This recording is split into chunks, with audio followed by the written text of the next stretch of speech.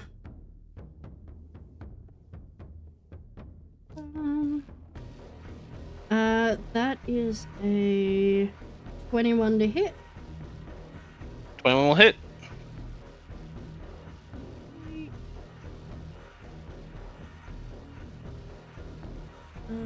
So 6 points of piercing damage.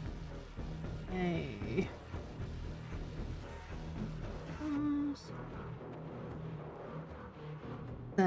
3 points of frost damage, and then the Hunter's Mark.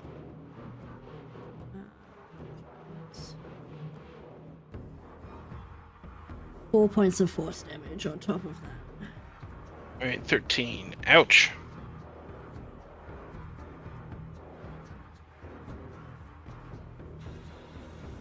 Anything else?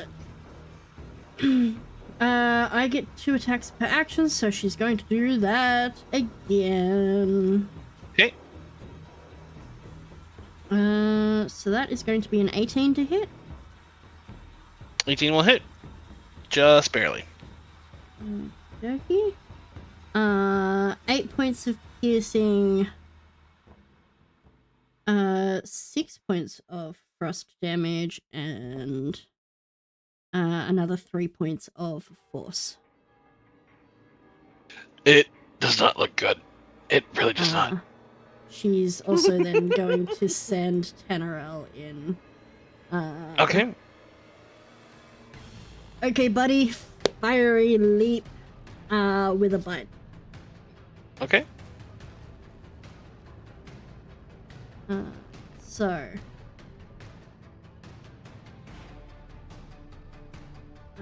He's going to do...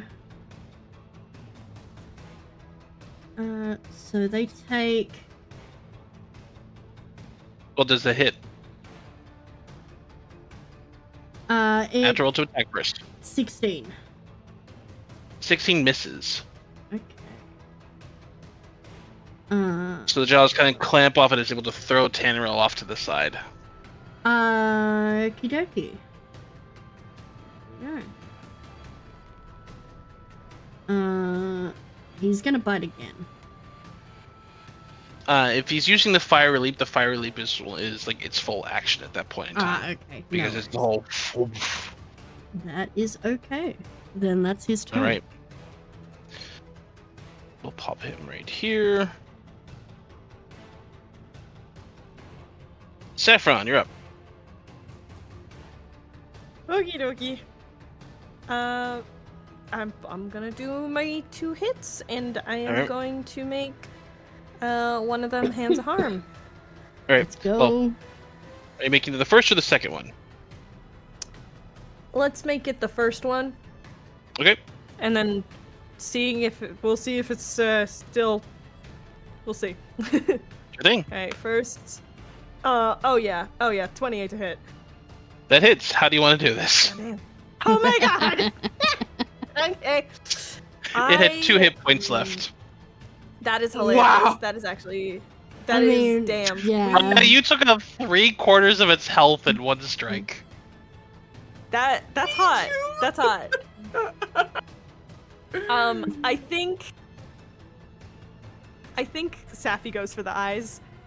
All right. I think he's just gonna do that cat thing where it's just and just starts clawing at the eyes. It's like watching Turnip eat a spider.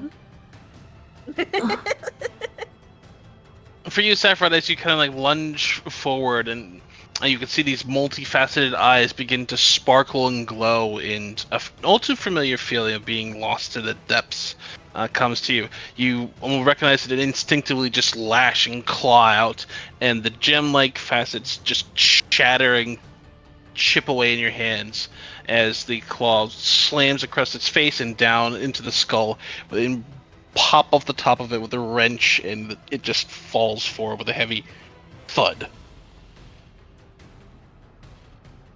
Huh. Well, that We are was out of initiative.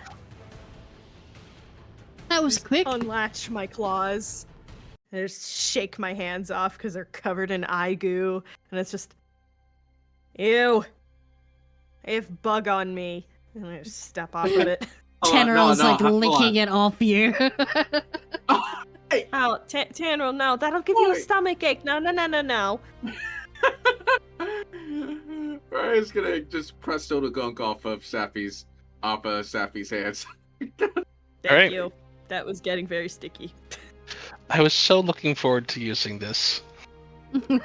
Yeah, I know. Sorry. Yeah, confusing gazes is fucked. Yeah. It's actually less worse now than the original 5th edition version, because the 5th edition version was was when you basically walked into, or basically you started your turn within a certain amount of range. It just could force you to make a charisma wisdom save, or you could choose to be blinded basically for the turn. Yeah, it was nasty. Yeah. All right. So, with that, you're able to follow the kind of tunnel back up behind it into a small, almost like niche area where it's burrowed out. You can see small, different like offshoot tunnels, and in one of them, you find a small platinum statue of a wolverine.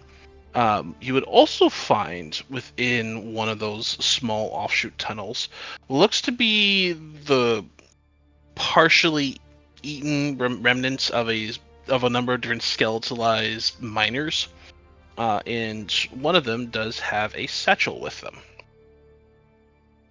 Okay. Hello. What's in the set? What's in the bag? What's in the box? What's in the box? Not a head, thankfully. I need to watch 7 again. Oh god, it's so good. Inside the bag, you find what appears to be what appears to be a pair of regular healing potions, as well as also what appears to be a bead of force. Ooh. Explain to me what is a bead of force. Let me pull it up real quick. Safi doesn't know.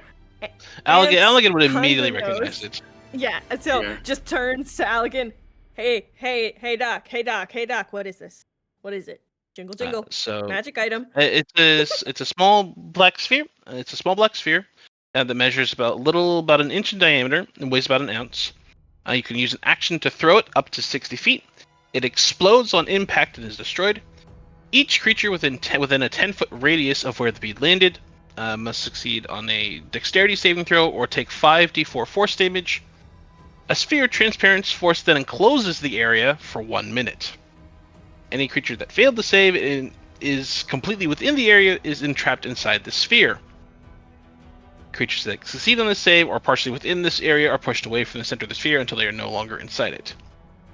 Only breathable air can pass through the sphere's wall. No attack or other effect can. Essentially, a force trap.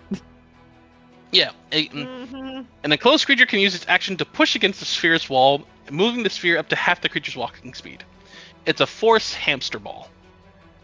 Yes.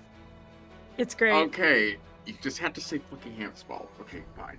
Alright, so, I could have said possum ball.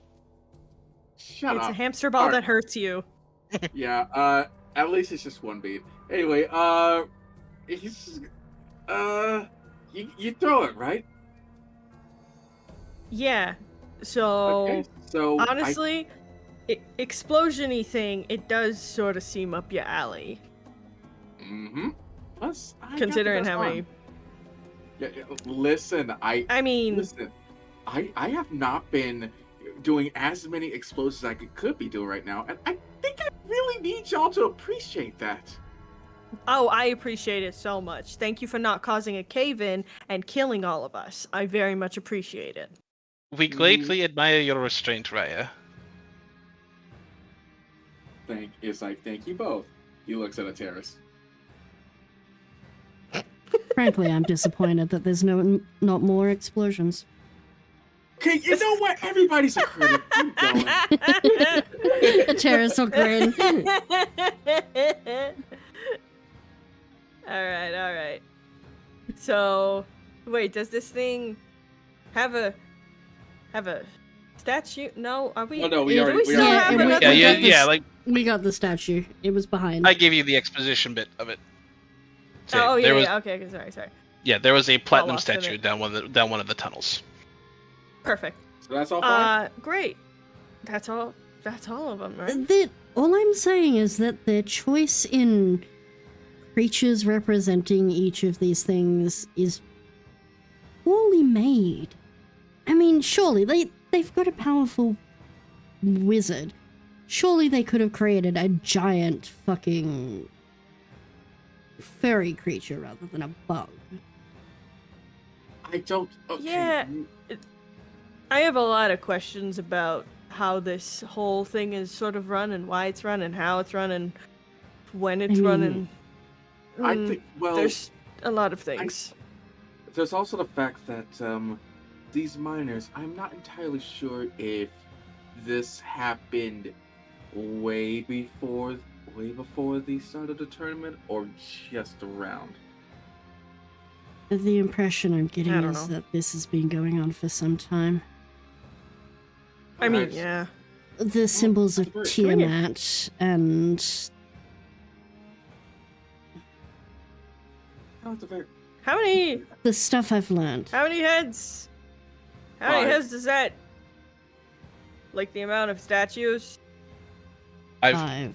Sorry. I'm jumping to like 8 billion conclusions right now. I'm very much fucking Pepe Sylvia this shit. Okay, it's okay. The- I already. you first. The intel I got definitely leans towards Tiamat. This is further proof. Oh, I feel like we are missing one. Missing a head. Something is The Overduke. Most likely. well, definitely Okay, but missing that's- something. Does that mean we're gonna be fighting a representation of the Overduke when we open whatever the fuck the mouth is? Which, speaking of, should we go try putting all of the things into places and the stuff? We should. I will grab you all then. Give me a moment. Be wary that it might not be a vestige of the dukes themselves, but perhaps some kind of vestige of Tiamat or whoever they think they are worshipping. Yeah. Alright. You know. Also, if Ears I up. say, I think I know why we haven't seen anything furry. They probably don't want any of the testers getting ideas so they could take them.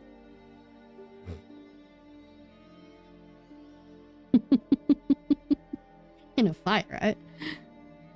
Ryan just keeps walking. That wasn't in character, that was just me above table. Alright, so you head back to that same kind of like swirling spiral descent down to where those heavy stony jaws sit at the bottom of the pit itself. You head over to the different altars. And do you align the statues with each of the appropriate Yeah. altars, or do you line them up differently? How were the chairs set up? The chairs were set up. It's in terms of like which one was in the middle, which ones were on the sides, and etc. etc. Yes. From left to right, I guess. From left to right, it was Raven, Penguin, Worm, Wolverine, Vulture. Was that Let's the try to same set it order up like that that. these pedestals are? Currently, yes. Okay. Place the idols on there. We set out that way. Anything happens? Alright. As you set all the idols onto the various different plinths, There's this. You watch each of them all together. Once they're all placed and set, sink about a good foot into the ground with a heavy shunk. And there's this heavy moan of stone as you look down as these jaws in the floor itself release a hiss of air rushing out and then slowly pull open, revealing a dark pit and there's winding stairs leading down below. Ryan's gonna just Absolutely like not ominous. Ryan's gonna just hawk up a loogie and just spit it down the abyss. Oh, don't do that. Don't spit in someone else's mouth. Ryan's gonna ignore that? Does he hear it hit the bottom? Is he going to? Does he hear it hit the bottom? The silence. Split. Oh, that was a long drop. Oh dear. And it sounds like it hit stone. Okay. Like that was the only way in which it could actually have made enough noise to drop that far. Okay. Oh. Okay. Alright. I can Time to go I down can the 4 steps, probably I go guess. first. I mean, I could probably go first. I'm pretty good with falling from high places. There's stairs though, isn't there? Yes, There are stairs. Is You it? don't know but, necessarily. Oh, there are. There are stairs. Okay. And you descend down before, but it does look like it does end. The stairs do end after about 200 feet, and you can just make out in a what appears to be a mosaic of 5 draconic heads. One white, one Fucking blue, called one it. red, one black, one green. It appears to be in a large, partially destroyed marble chamber. Let me move you all to the appropriate map. Oh boy. I knew I should have taken those classes in Draconic. Oh. Tasty. Ah.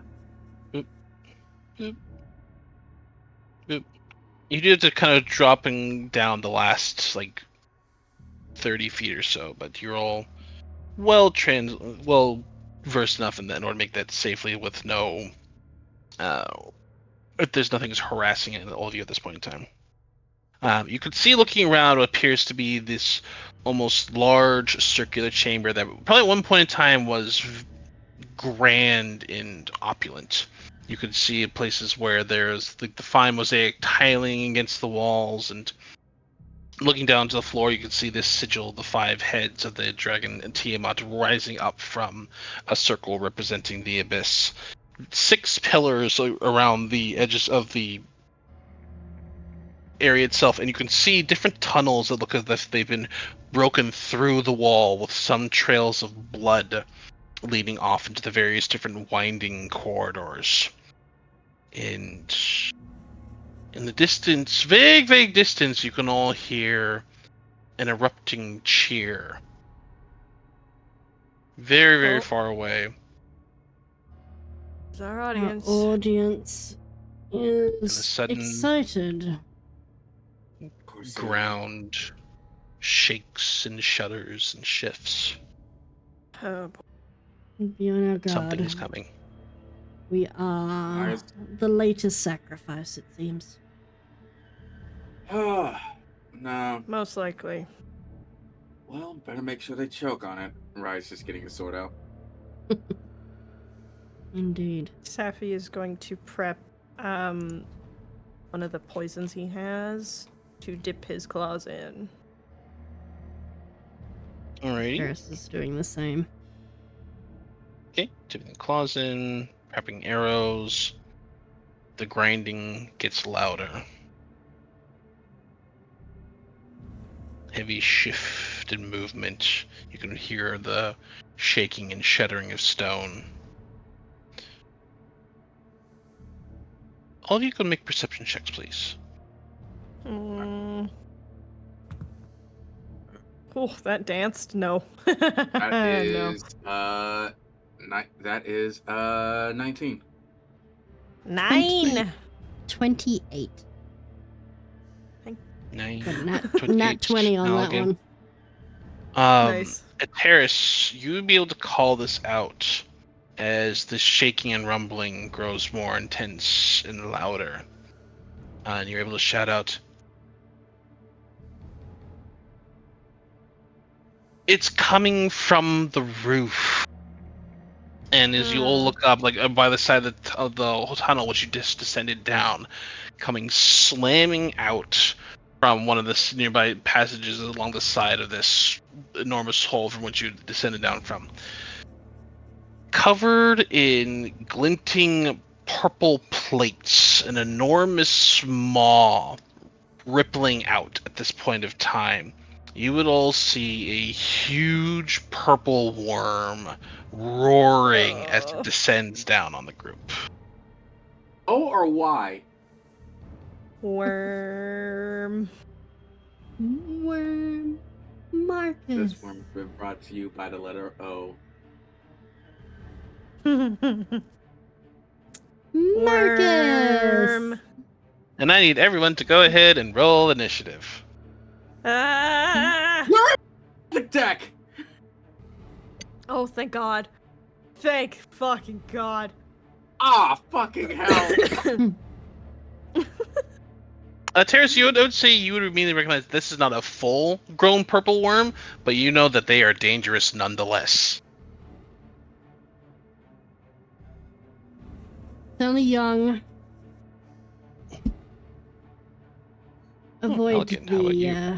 the mouth. I mean, yeah. Raya. That is an 11. 11. Terrace. Mod 20. Saffron. 23. 23. All right. Saffron, as this thing comes tearing through rock out from the ceiling itself and descending, slamming down onto the mosaic tiling with a heavy boom and thud, what do you do? Well, I had, ready for when something was gonna appear, coat my claws in, Yep, you have the... Yeah, I have, specifically just so I can also keep track of it by saying it out loud, I'm using the last bit of the assassin spider venom. Got it. Okay. So that's in my claws now. Hello there! Bop! I am just immediately going in. I'm going to try and jam my claws, get this, get the venom inside it already. Sure thing. First, oh, yes. 25 to hit. 25 will hit. Awesome. It needs to make a constitution saving throw. 21. Son of a bitch. Fine. Sorry. Alright. I know. It takes... I think it still takes half damage from these. It does, spider. but it's the... I still need to... Oh, fuck, that would have been so good to have total. It takes 23 points of poison damage. Is that halved or is it need to be halved? That's already halved. Damn. It would have been... Yeah, it would have been 43 otherwise, cries. And then it also just takes 11 points of bludgeoning damage, or piercing damage in this case, because it went in claws first. Yeah, gotcha. Okay. Second punch. Would it? Because I have it on both hands. Would I be able to poison it again with the second hand? If you have it on both claws, yes. I mean, at this point in time, then it's used on both hands. Then, since you're using the offhand attack, so yeah. Yeah, that's okay. Would it have to make the save again? Oh yeah, that hits. Yes. Okay, yeah. That's a natty 1, so it fails. Yo! So it'll take the full damage, and it is paralyzed for 1 minute. Oh, sad. Go. Sad. Okay. Iggy worm. Teehee, you gave me this item. You gave me this No, I know. item. I know. Ooh, and it takes 12 points of bludgeoning damage. And for the poison, let me roll it. 1, 2, 3, 4, 5, 6. It takes 38 points of poison damage. Oh. The worm like kind of like rise from him before you can see its like body tensing up and coiling with a heavy. Is it 1 minute and get to save it end round, or is it just 1 minute flat? Can't remember. It is just 1 minute flat. Got it. All right. Safi's going to dislodge his claws, and then bonus action, he's gonna flurry of blows, and he's gonna hands of harm to just insult to injury, pretty much. All right. So because you're within 5 feet with it, if you hit, you have advantage in the attacks, and if you hit on there because they are melee attacks and you're within 5 feet of it, they are automatic criticals. Automatic critical. Okay. But what happens if I already rolled a natural 20? Unfortunately, there's no such thing as a double critical. Okay, but I think. No, I'm kidding. That is nuts. Though. Oh my god. Okay. That is actually nuts. That All right, cool. No, that's cool. That's fine. Yep, tasty. The hands of harm damage is also doubled. Also doubled. Okay, so it's. Well, no, so not doubled. It's the full damage in. Yeah. Yeah, so it's Perkins crit type of deal, right? So. Yes. Max damage okay, so dice roll. Max damage dice roll. Okay, so that's basically that's 14 for just the bludgeoning on the first hit. Oh. And for hands of harm, that is d6 plus 3, so that is that's 9. Wait, so it's the total. Sorry, every single time I fumble with this, with how the crits are done. So it's a dice roll. Okay. It's the maximum of the dice rolls. So it would be 9 plus a d6. Plus it. Okay, so it is. Okay. Damn, and I rolled a 6. What the fuck is you two are being too nice to me. It is scaring me. Yeah. So 15 points of necrotic. So fist just laying into the side of this with a heavy thud, thud, thud. I have terrible news. I have another hit. All right. Let's go. Because it's flurry of blows, which means I get 2. Yep. Fuck him up, Johnny. 18 to hit. Yep. 18 will just hit. Oh, okay. I rolled a 9, so I was like, I don't know. Okay, so that is. Is this still it is an advantage because it's? Yep, because it's paralyzed. I rolled worse. Okay, so then it's 13 points of bludgeoning damage, and then I end my turn. Are you also hands of harming that one as well, or is it you can only do that once? I think I can only do it once in a turn. Got it. Okie dokie. I believe. All right, Allegan at this point in time, seeing the worm paralyzed. Well, that's yes, interesting. I can only use it once per turn. Because I was going to have them polymorph someone, but it's like, I mean, if it's paralyzed at this point in time, they are just going to.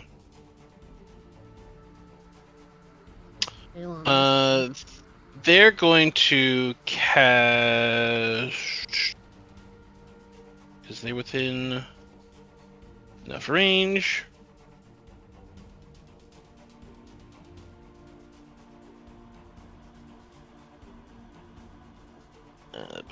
Where are you? Not the Charlie Huntori.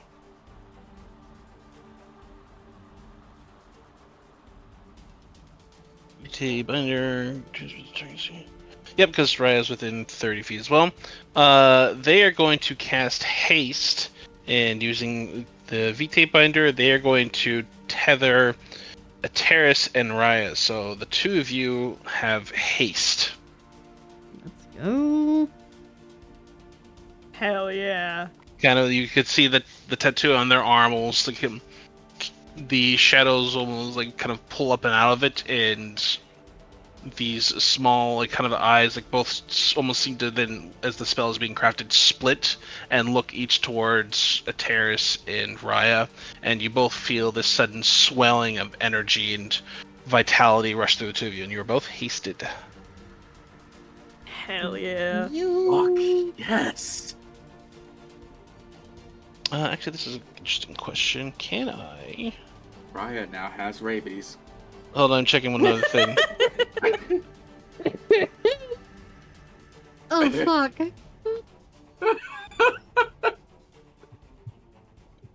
What else would you call a hasted possum? You know what? Valid. Also, I like to point out that my AC is now 23 with that haste. That's delicious. I'm just double check. I'm curious of whether or not if I can also cast it on Saffron, but no, it does not have enough cast. Sad. That's okay. This cat can already do so much. All right, Ateris, you're up. Because Algan will Alright, then take time to that do a back. bunch of attacks. She is bonus action activating Shukai. Okay. And attacks her with advantage, yeah? Attacks are with advantage if you are within 5 feet of the creature. When you make an attack against it, then crits, and then attacks are automatically crits. Okay, well, to hit it, she's got to get up in its business. So, she's running in within 5 feet. And if they're automatically crits, that's If you attacks. hit, you have to hit. If I You have to hit. The first one is a 27. Hits. The second one is a 26. Hits. And the third one is a 22. Hits. Okay. All 3 hits. So all 3 are crits, which mean that is a 11 points.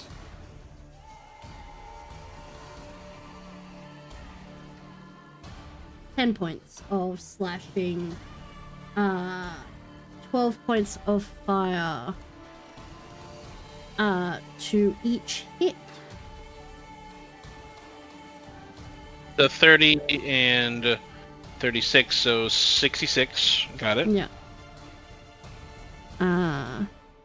So yeah. And then the dice roll, please.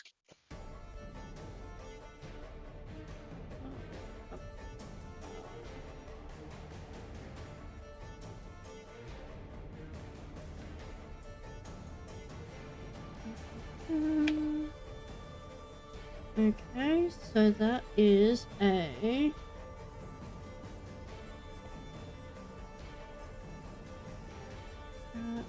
4, 5,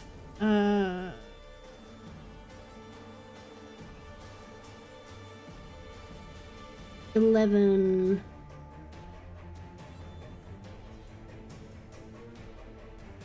19 slashing.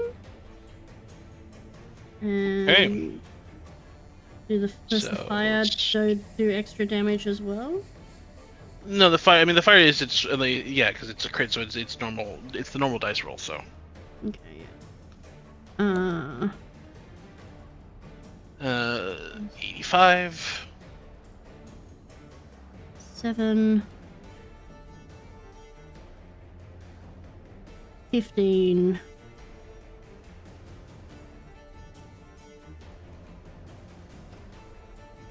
22 points of fire damage. So 107 between the 3 attacks. Excuse- Ow! Excuse. Atara's God just damn. like becomes a flaming whirlwind. Chop, chop, slice, slice, slice. I think she is laughing maniacally.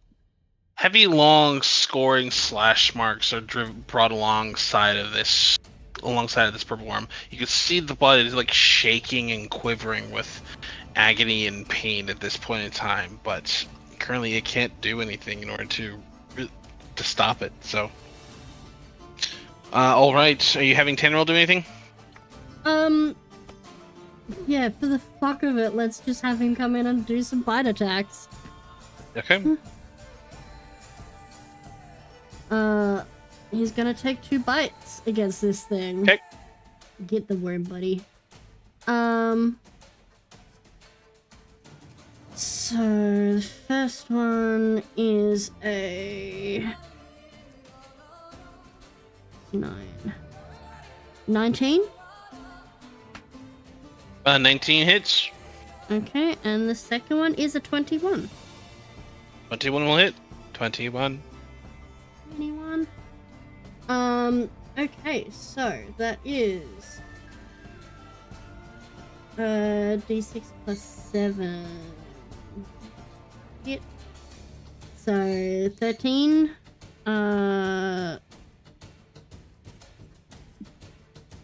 13, okay. 26 for the 2 auto crits, and then all right. Tanneril, you see, leaps up and jaws clamp along the side of its throat at this point in time, and with a heavy tug and rip, the throat is finished and pulled out at this point in time as it descends down with a heavy slam into the ground at this point. And it is no longer moving, twitching, or any way, shape, or form alive. Do we hear the cheering? Raya, anything else you would like to do? Or actually, Terrace, anything else you would like to do? That's my turn. I am concerned because you haven't said that's end of combat, so I'm waiting. I think Kateris is looking around. Alright. Raya, what would you like to do?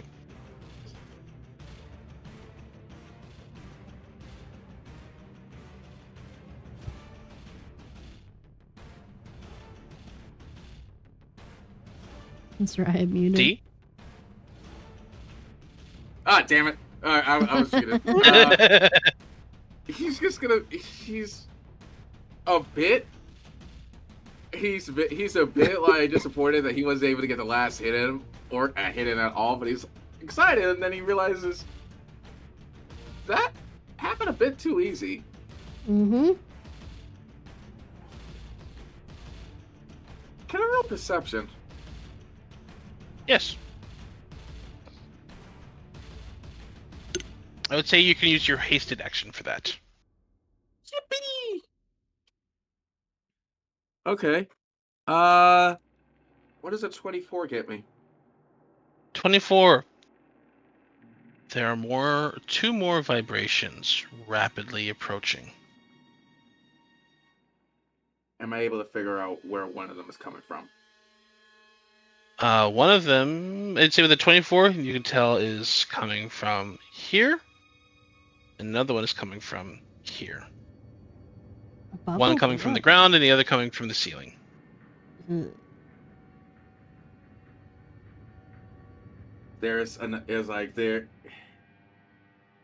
Raya is just gonna quietly say, there's more of them, and he is going to wait. He is going to wait for the next one to appear, but it's 30 feet, right? For his flying sword. Yes. His dancing sword. A bit too far. So his dancing sword is going to just be hovering right above where the other one is gonna appear, Okay. And he's going to get ready with that rapier to do a booming blade thrust. The Okay. moment it pops up. I would say then. So which one are you going to? The one down to the south, or the one to the northeast? To the northeast, where over the firehead. All right. So both things are gonna be right there. Yeah. So to the 24, you know that it's about to pop out around there. The other one to the south. Good to know. Okay. So you're readying an action to strike it as it comes into view. Yep. All right. Which, as you just take a step over there, the sudden burst of stone and a familiar roar, a second and a third, both come erupting out from the ground. Raya, go take your ready action. Okay. So first one is booming blade. Does 19 hit? 19 hits. All right.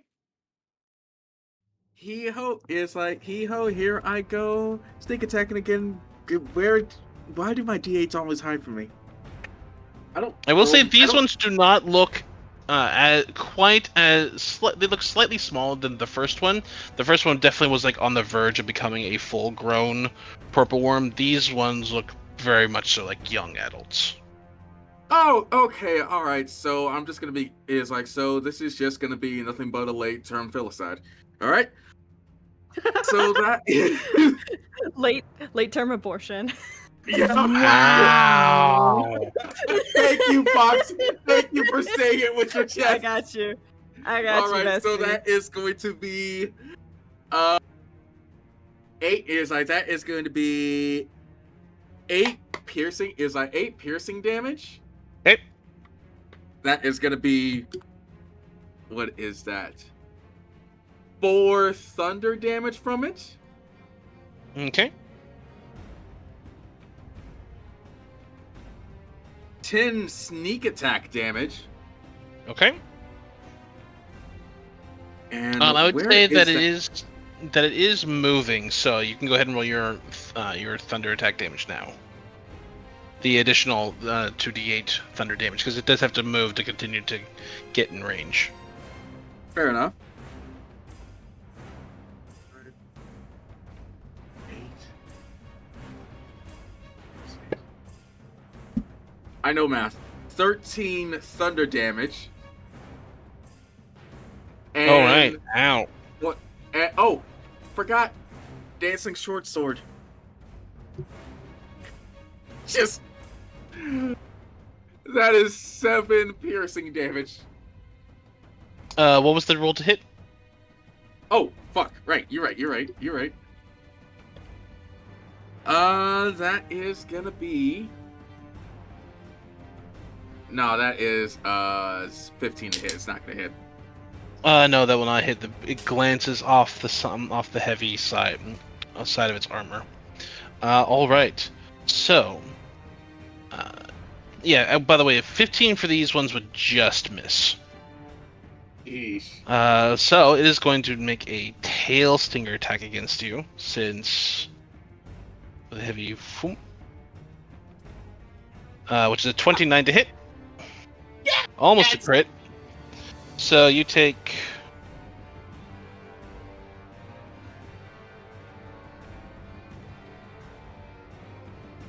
14 piercing damage. Okay. As it scoop into your side. And I need you to make a Constitution saving throw, please. Can do. Alright. That is gonna be what the hell is that? This is against poison damage. Oh, 15. No, 15. It was a 15. 15! 15 is DC, so you take 16 points of poison damage. As the tail stinger slams into you. And it's now going to attempt to bite you.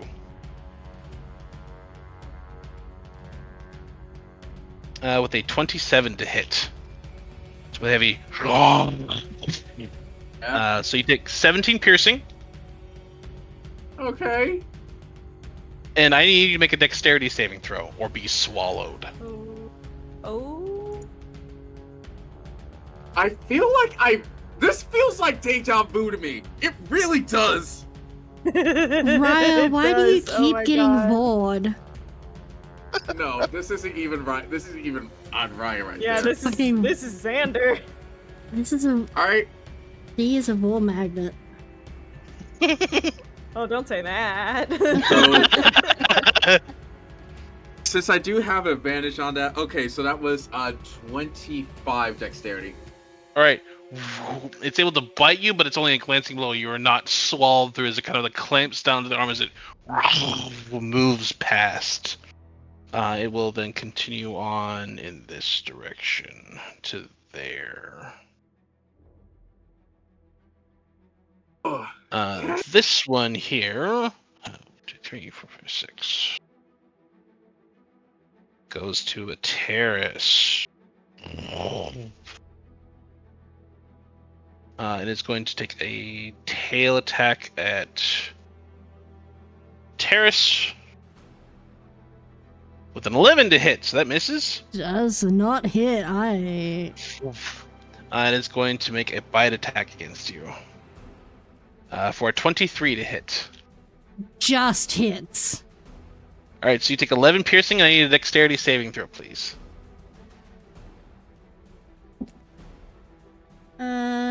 Dex save is a. I'm gonna curse you. Okay. How much am I taking off? You are taking off 6. Okay. In that case, I still get a 19. Wow, you went from 25. Oh, damn. Nice try, bitch. Again, the same thing. Like it bites onto your arm as it attempts to drag you into its maw, but it's. You gotta stop trying to you. curse me on the shit I'm good at. I was expecting a 25. Damn. All right. I have those are the worm +8 to my turns. dex saves. Yeah, but like it's minus a 6. I was like, expecting like maybe a 12 or something. Not for you to roll 17. a 17. All right, Saffron, you're up. Okay. Let's go.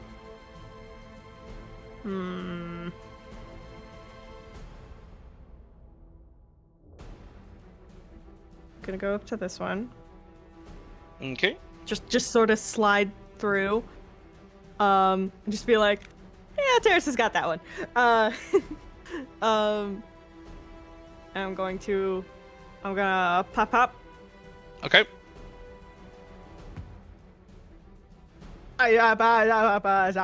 Natural 20. What the fuck? I'm putting you away. You're scaring me. All right. Why are you being nice? I swear I'm gonna get knocked down to. I'm gonna get vored in this next turn, and then I'm gonna start rolling natural ones. Like, what are you doing? Okay. 12 plus 5, 17 points as I bop it on its face. Do you want to use a hand of harm for this, or? I will use that on the second one. Okay. Second hit is... And there's the natural one! Yeah. Thank you for that beautiful balance. Yeah, that was beautiful. That was absolutely stunning. Thank you. Yeah, second one just goes completely wide. And I am going to bonus action. Let's do what's it called? Patient defense. Okay. All right. So Saffron takes. I'm gonna be taking dodge action. Yes, I get you. That's my turn. Okie dokie. Elegant. Elegant, who is maintaining haste at this point of time. Raya, how you looking?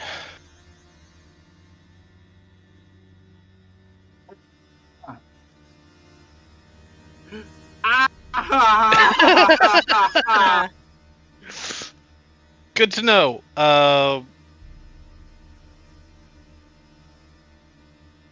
Allegan is going to go over to you then, and is going to, because he's already used it, but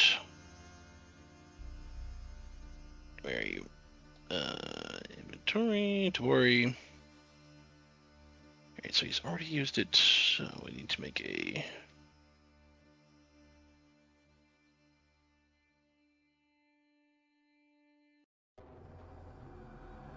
Alright, so he needs to take, because he's going to use this, so he needs to take it down his hit dice, which is 4, so he takes 4 points of damage as the Tabori pulls some vitality from Allegan.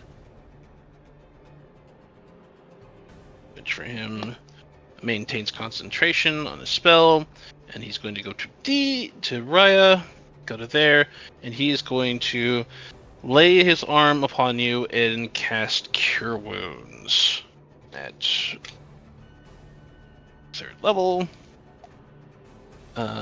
So that's 10, 23, dang. 23, 36, 41 points of healing to you, Raya.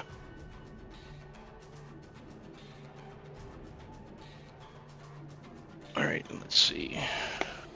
And it makes his con save, so he's not exhausted either.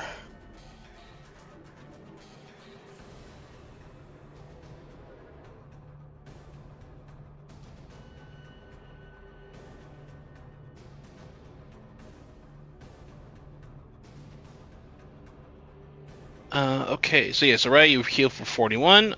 Then Allegan is going to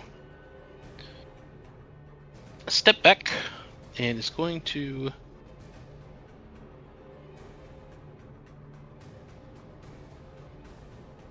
yeah, that is all he's going to do. Ateris, you're up. Alrighty. Ateris is going to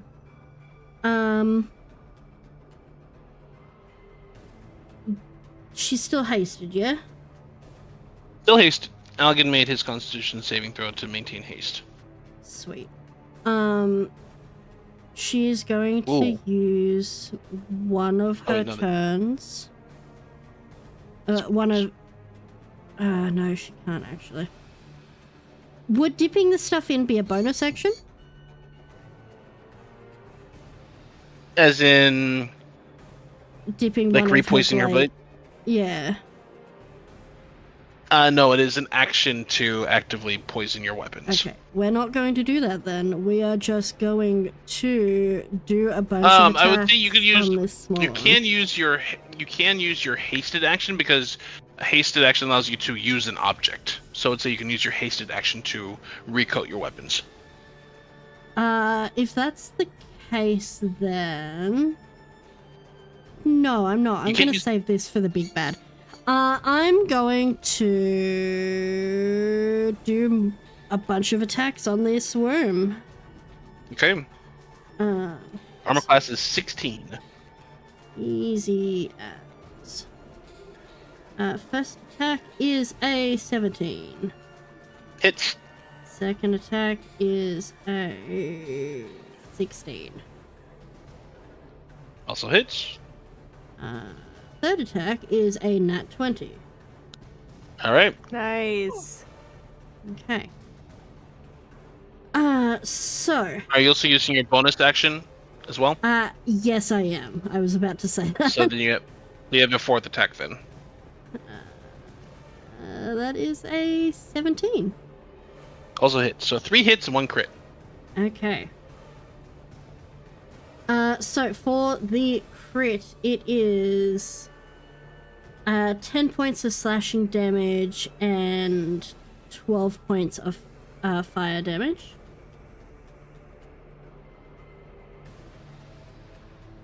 Okay. For that crit, and then for the additional, we've got... And then it's 4 sets of roll the dice. Yes. I'll need people to keep track of the numbers for me, if that's okay. Yep, I got you. So we've got 6 10. So 16. Yep. An additional 8. Okay. And an additional 10 for the slashing damage. And then for the fire damage, it is 9 plus 8 plus 12 plus 2. All right. Heavy damage done to that one. Again, in the second whirlwind of flame and shadow leaping in and around towards it. It still lives and looks hurt, but it looks hurt, and it's as the blades carve up and along the sides of it. And then Tenrel will do 2 bite attacks.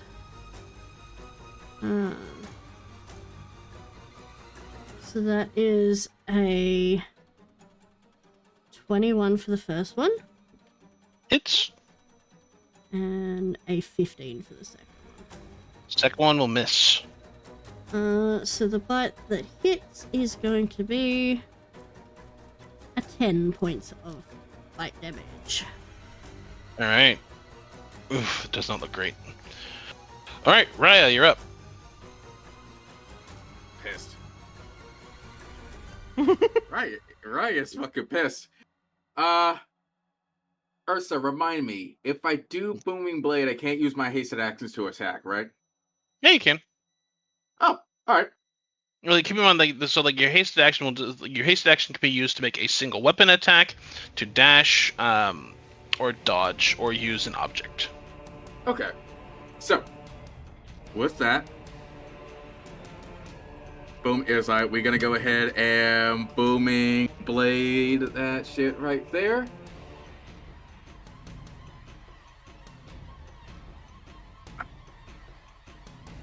Question. Yes. Are Sappy and I flanking or no? I will say in this instance you are flanking. Typically you would have to have more creatures surrounding it, but because you two are directly opposite each other, that yes, you can be flanking. Okay. Yippee! Yippee! Okay, so is like 16 hits, right? Yes. Okay. Alright, you want to just go ahead and just roll all my attacks to see if I hit first? Yep. Okay. So there's that. Do I get 2 instances of the dancing short sword or just one?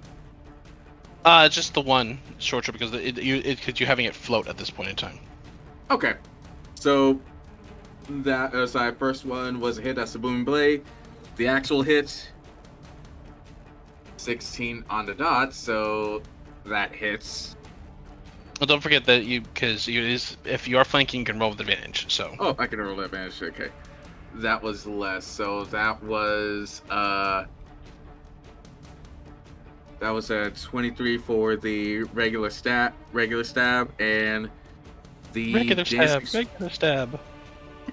dancing short sword. Okay, I rolled an 18. Let's see if I can get higher. No, that was a 3 afterwards. So all 3 hits. All 3 hit. So first things first. Booming Blade damage. Oh my god, this music. It's so tense. Alright. Darkest Dungeon. It's so good. That is 10 for the booming stab with 1 thing of thunder. Okay. That's spectacular. oh, I almost forgot.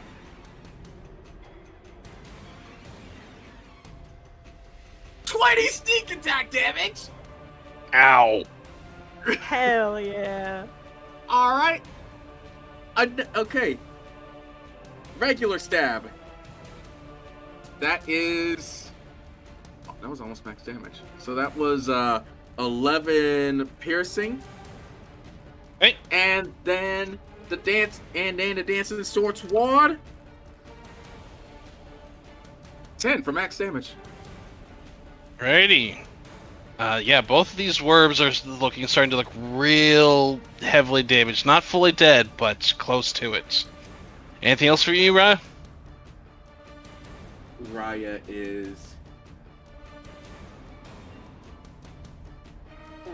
is just going to do the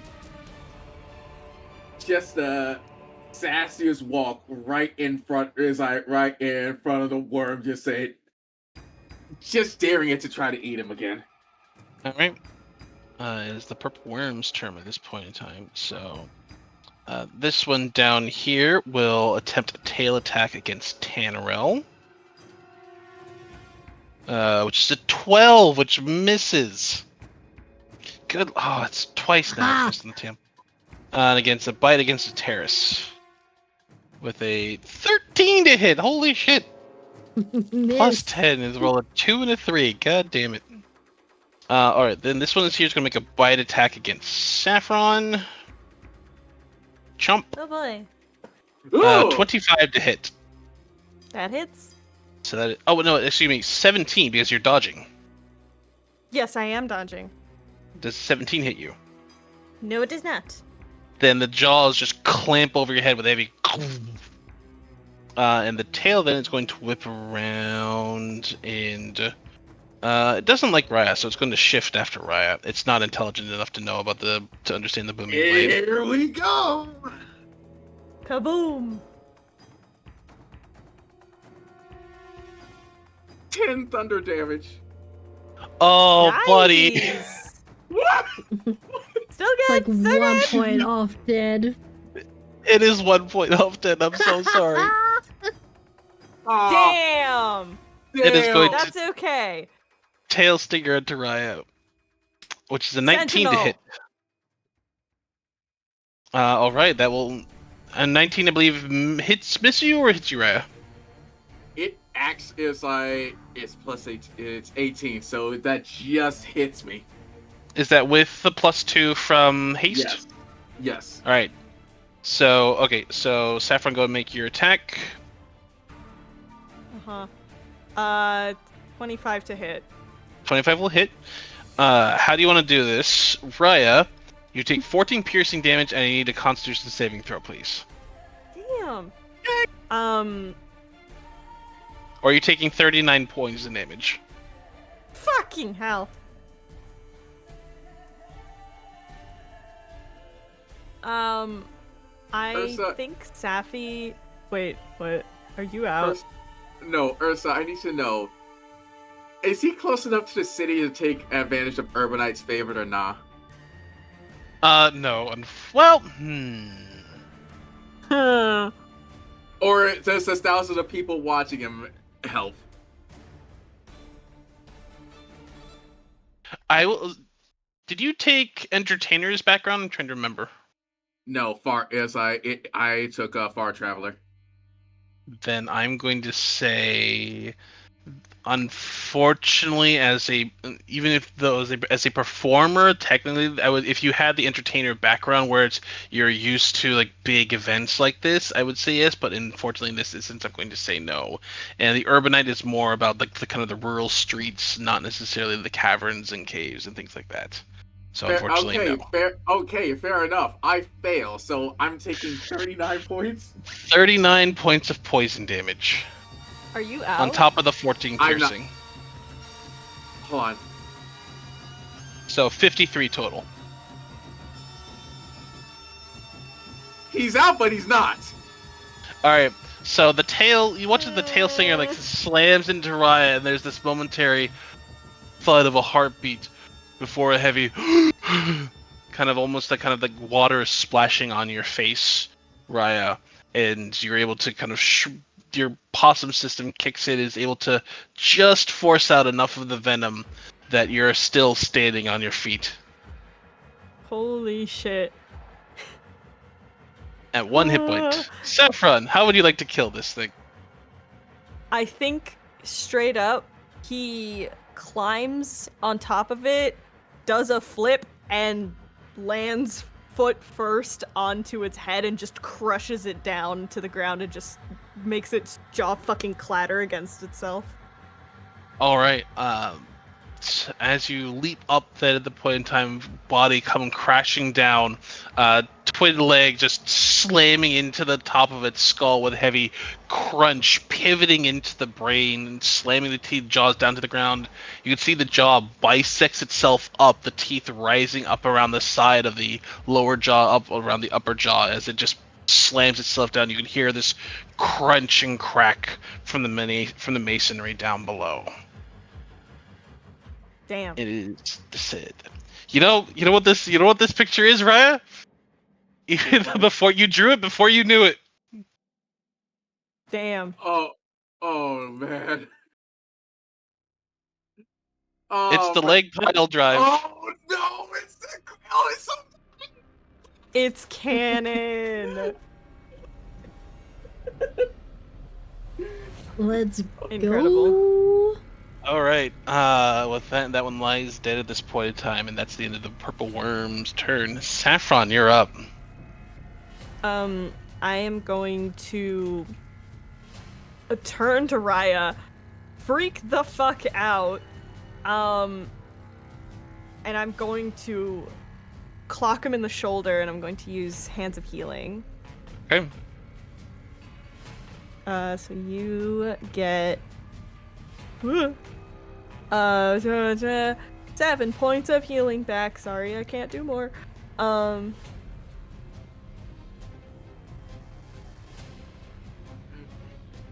And then I'm going to I'm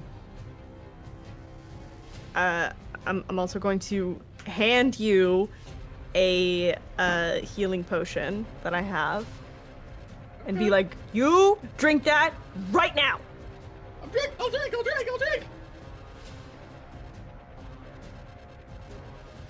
Okay. Those. Then I am going to sort of intercept, seed, whatever. Just put myself between Raya and this last little worm, and I'm guessing the Hands of Healing plus the handoff probably was my action bonus action. You can use your bonus. The Hands of Healing that takes one of your attacks, correct? So I think you still have like a second attack. So because the bonus action you can use to just hand Raya the potion. That's easy enough. Yeah. Okay. Cool. If you're just handing him, that's like use an object interaction. Wait. Yeah, it's as an action. You can spend 1 key point to touch a creature and restore the hit points. So it's just an action. So that's kind of it. So then use the object then would be in giving Raya the potion, so you still have your bonus action. Okay. Alright, so just bop on the shoulder, hands the thing, and then I'm going to just bonus action, just get a hit on it. Got it. Regular schmegular hit. 25. 25 hits. Come on. Alright. 10 points of bludgeoning damage. 10 points of bludgeoning damage. Ouch. All right. Turn.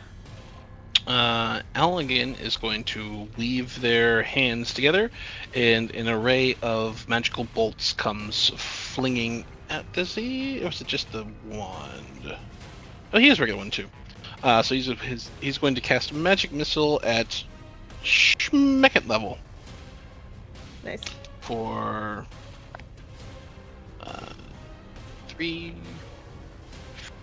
7. Just 3, 8, 13.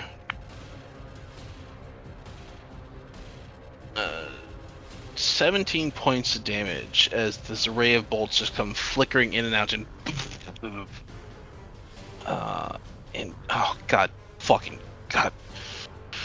How do I want to do this?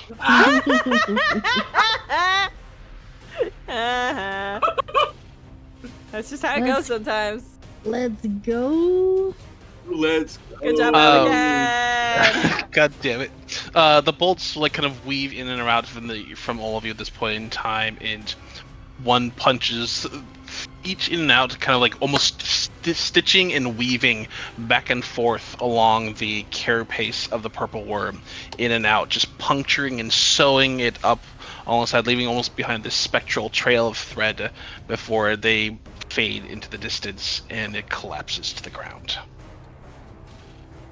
And there is a round of applause and cheers of adoration and adulation as the bodies finally collapse to the floor, and you hear echoing in the distance, "Give it up for the marked! Well done, ladies and gentlemen! Let's bring our intrepid heroes home!" Sappy's immediately running over to Ryan, just being like, chug the fucking potion right now. Ryan's drinking. He takes the drink. As soon as he gets done drinking it, he throws it on the ground, and he just he's like, "Fuck yeah! Did you just drop a purple worm?" I guess I did.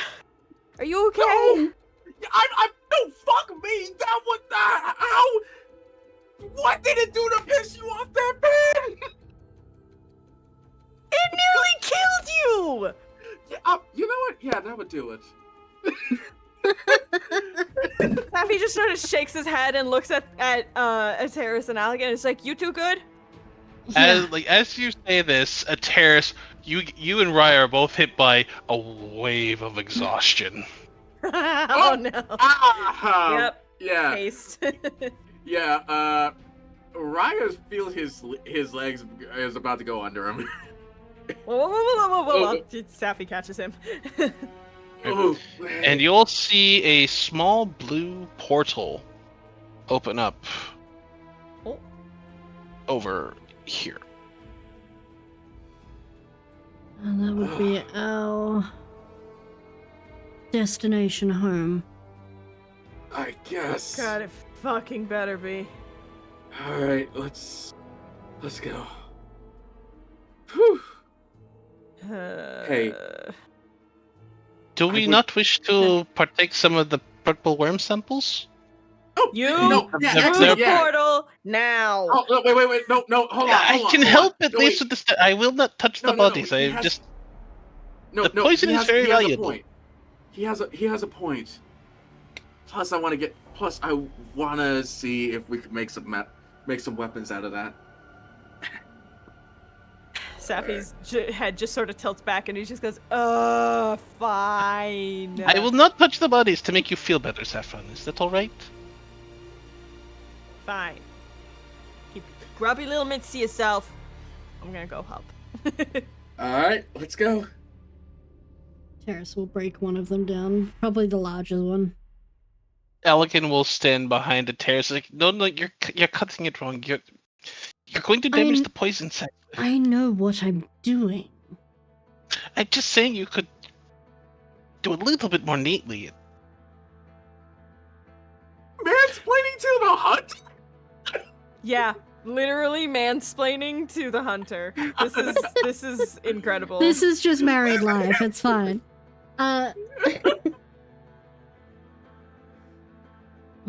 Would you prefer I do this on a kitchen table? You see Alga go slightly crazy. No, this is why I cook, not... Continue.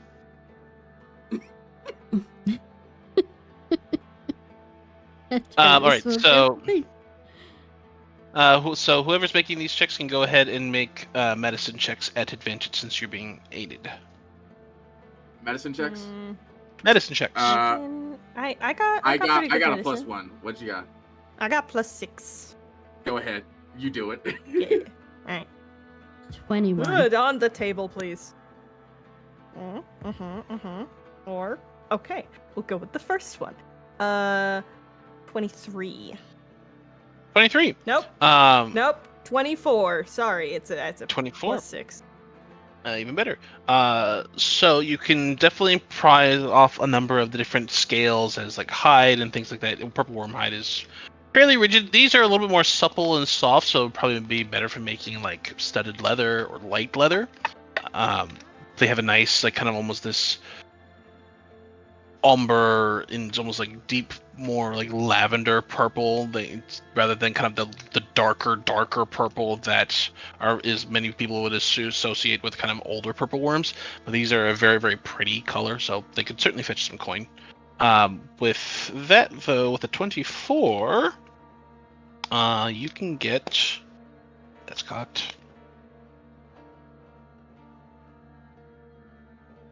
Uh, 11 doses of purple worm poison. Sick. Granted, this is not full purple worm poison. This is young purple worm poison. So it's a DC 15 con save, 8d6. 8d6. Yeah, 8d6. but they don't know What- that just calls big worm. And what do I get Con for my save. 21 with the larger? 21, the same thing as well. You can get for that one. You can get Wait, how many? that one. You D6s? can get 8d6. 8d6. Thank you, sorry. And then for you, Terrace, you can get. That's because the 21 is less. It's d10. You get 8 vials Okay. of young purple worm poison.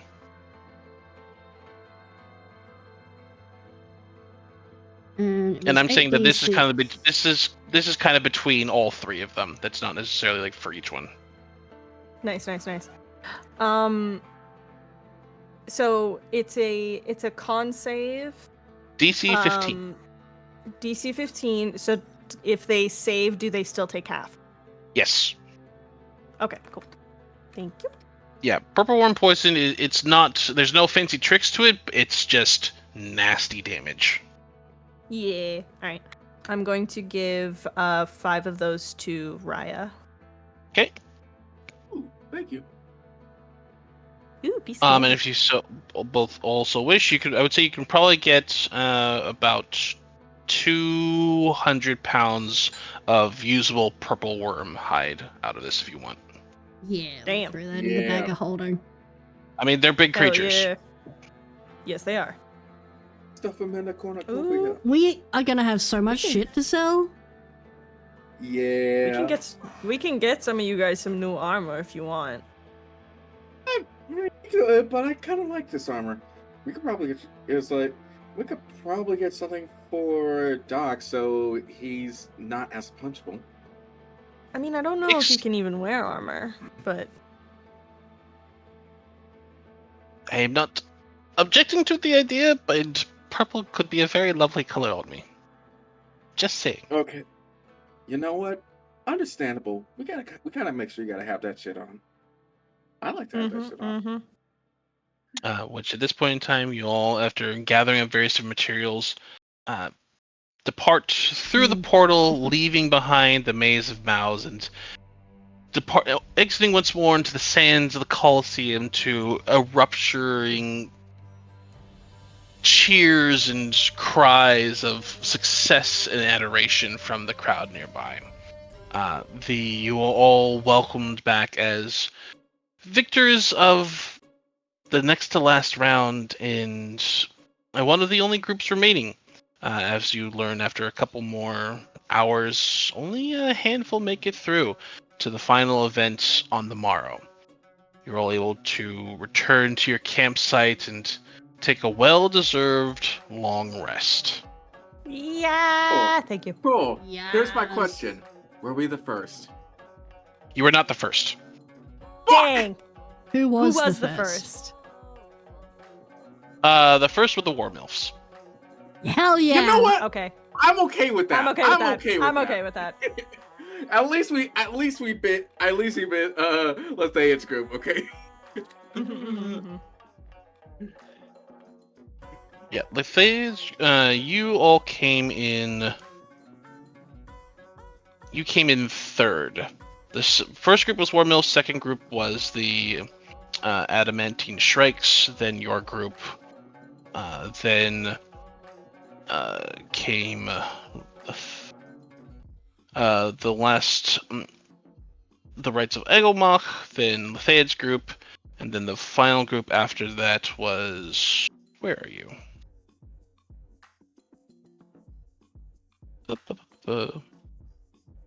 Long rest. Yippee. Yes, you can complete a long rest. Was Darkwind and Morgo.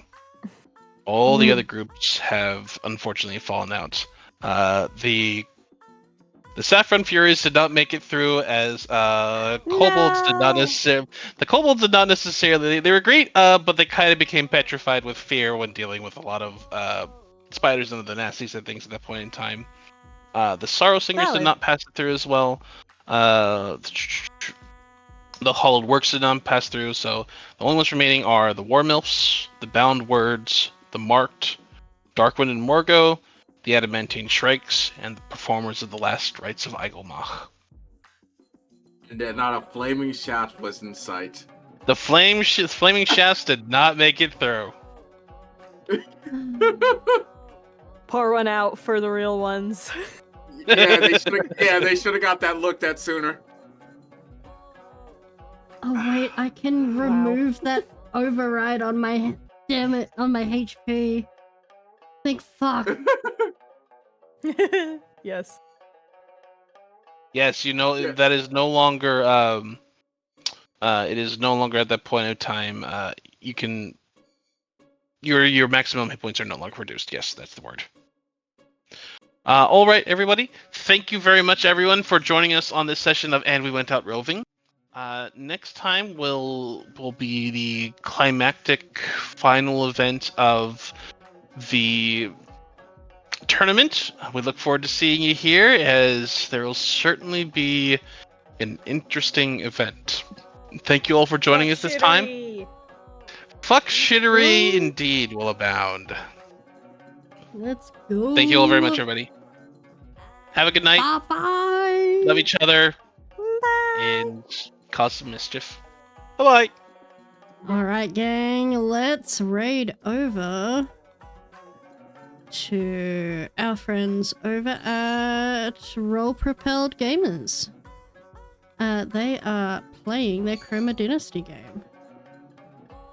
Go say hi. Be good. I hope you all have a wonderful day or night, wherever you are in the world. Stay safe, do something that makes you happy, and tell someone you love them today. No more streams this week, but I am back to my regular schedule as of next week. So stay tuned, and I'll see you guys then.